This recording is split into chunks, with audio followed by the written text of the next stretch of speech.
Hi, எல்லாருக்கும் வணக்கங்க. பு இது இன்றைக்கி காலையில் நான் சமையல் வேலை முடிச்சுட்டு இருக்கிற பாத்திரம் எல்லாத்தையும் கழுவி வச்சிட்ருக்கிறேன். இப்போ நம்ம பாத்திரம் கழுவும் போது எப்போவுமே என்ன பண்ணுவோன்னா, எல்லா பாத்திரத்தையும் விளக்கி வச்சுட்டு பாத்திரம் ஃபுல்லாக துலக்கி வச்சுட்டு கழுவுவாங்க ஒரு சில பேர். அது மாதிரி கழுவுறது எப்படி இருக்குன்னா, பாத்திரம் கழுவுனதுக்கப்புறம் நீங்கள் பாருங்கள், அப்படியே வெள்ளை வெள்ளையாக திட்டாக இருக்கும், சோப்பு நுர தெரியும். அது ஏன்னா நம்ம பாத்திரம் கழுவி வச்சிடுறோம். வச்சுட்டு மற்ற பாத்திரத்தை கழுவுற நேரத்துக்குள்ளே அந்த சோப்பு தண்ணி சோப்பு காஞ்சிரும், அதில் பாத்திரத்துலேயே ஒட்டிக்கும். அது நீங்கள் எவ்வளோ கழுவுனாலும் போகாது. அதுக்கு நாம் ஒரு 4 பாத்திரத்தை தேய்ச்சிட்டு உடனே பாத்திரத்தை கழுவிட்டோன்னா அந்த வெள்ளை வெள்ளையாக இருக்கிறது தெரியாது, வெள்ளை வெள்ளையாக இருக்காது ஃபஸ்ட்டு.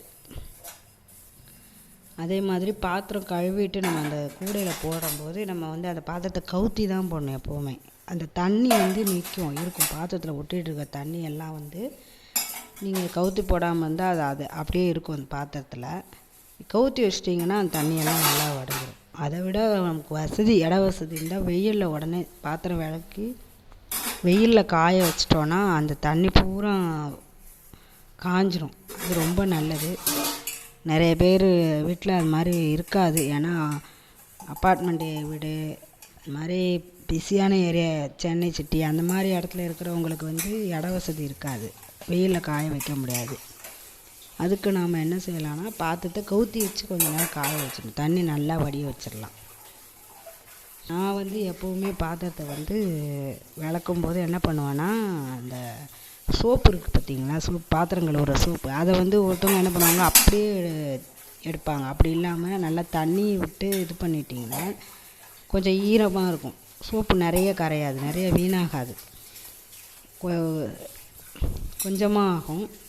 அதே போல் பாத்திரம் கழுவிட்டு நம்ம அந்த சிங்கை என்ன பண்ணுவோம், நிறைய பேர் சிங்கை தேய்ச்சி உடனே தேய்ச்சி கழுவி விடுவாங்க. நம்ம அதை கழுவி விடுறது ரொம்ப நல்லது. இப்போ நைட்டில் ஏன் பாத்திரம் கழுவி வச்சுட்டு படுக்கணும்னு தூங்கணும்னு சொல்கிறாங்கன்னா, அந்த சிங்கில் இருக்கிற தண்ணி காஞ்சிரும். காலையில் நீங்கள் எழுந்துச்சி பார்த்தீங்கன்னா சிங்கில் நல்லா காஞ்சு நல்லா இருக்கும்.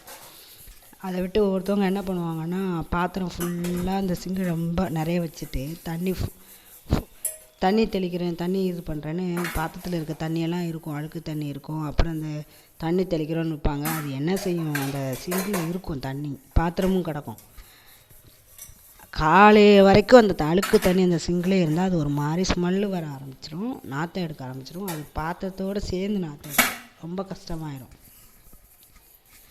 இப்போ நம்ம எவ்வளோ தான் பாத்திரத்தை நல்லா கழுவி வச்சாலும் ஒரு மாதிரி வாடை வருதுன்னு சொல்லுவாங்க பார்த்தீங்களா. நம்ம தண்ணி இது குடிக்க போனால் இப்போ வாடை வரும். அது ஏன்னா சாதாரணமாக இப்போ கவிச்சி சாப்பிட்றோம், அதாவது முட்டை இந்த மாதிரி சாப்பிட்றோன்னா அது ஸ்மெல் வர பொருள். அந்த பாத்திரத்தை நம்ம உடனே கழுவி வச்சிடணும். பாத்திரத்தோடு சேர்த்து போட்டு வச்சிங்கன்னா அது என்ன பண்ணும், எல்லாம் அந்த தண்ணி எல்லா பாத்திரத்துலேயும் சேர்ந்துடும், அந்த ஸ்மெல்லும் சேர்ந்துக்கும். அதனால் சீக்கிரம் அது போகவே போகாது.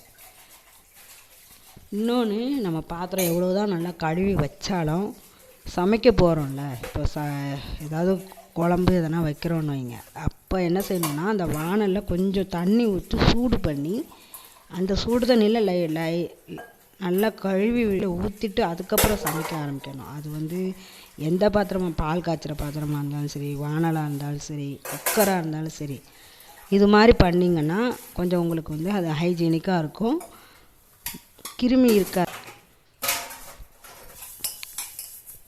நமக்கு இந்த பாத்திரம் கழுவுற இடம் எப்போவுமே சுத்தமாக வச்சுருக்க முடியாது. ஏன்னா அது எப்படியா இருந்தாலும் ஈரம் பட்டுக்கிட்டே இருக்கும், ஈரம் காயவே காயாது. அதுக்கு நம்ம என்ன பண்ணணும்னா, பாத்திரத்தை சமைக்கும்போது ஒருத்தவங்க ஒரு சில அப்படியே எடுத்து கழுவி யூஸ் பண்ணுவாங்க.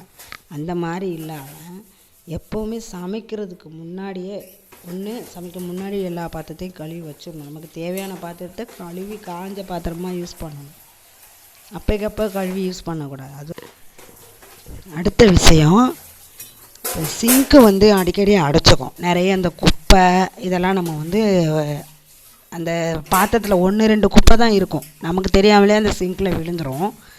அது போய் அடைச்சிக்கும். சிங்கில் தண்ணி போகாத அளவுக்கு தண்ணி நிற்கும் நிறையா.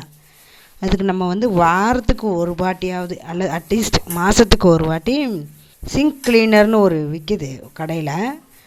இல்லைன்னா காஸ்டிக் சோடா அப்படின்னு சொல்லுவாங்க. அதை வாங்கிட்டு வந்து நீங்கள் என்ன பண்ணணும், நைட்டு அந்த காஸ்டிக் சோடா அந்த தண்ணி போகிற இடத்துல போட்டுட்டு தண்ணியை ஊற்றி விட்டிங்கன்னா அது ஃபுல்லாக அந்த அந்த அந்த குப்பை எல்லாத்தையும் அரைச்சி எடுத்து தண்ணி க்ளீனாக போகும், தண்ணி நிற்காது. இது வந்து மாதம் ஒரு முறையாவது செய்யலாம். அது நமக்கு நல்லது.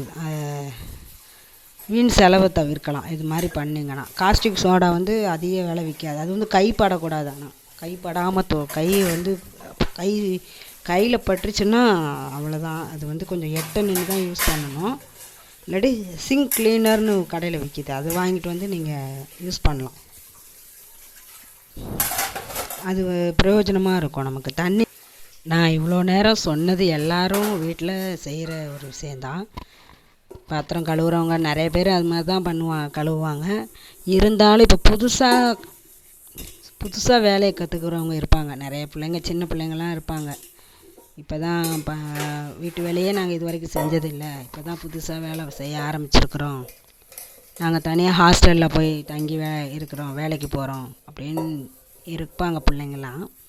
அவங்களுக்கு இது கொஞ்சம் யூஸ்ஃபுல்லாக இருக்கும்னு நினைக்கிறேன்.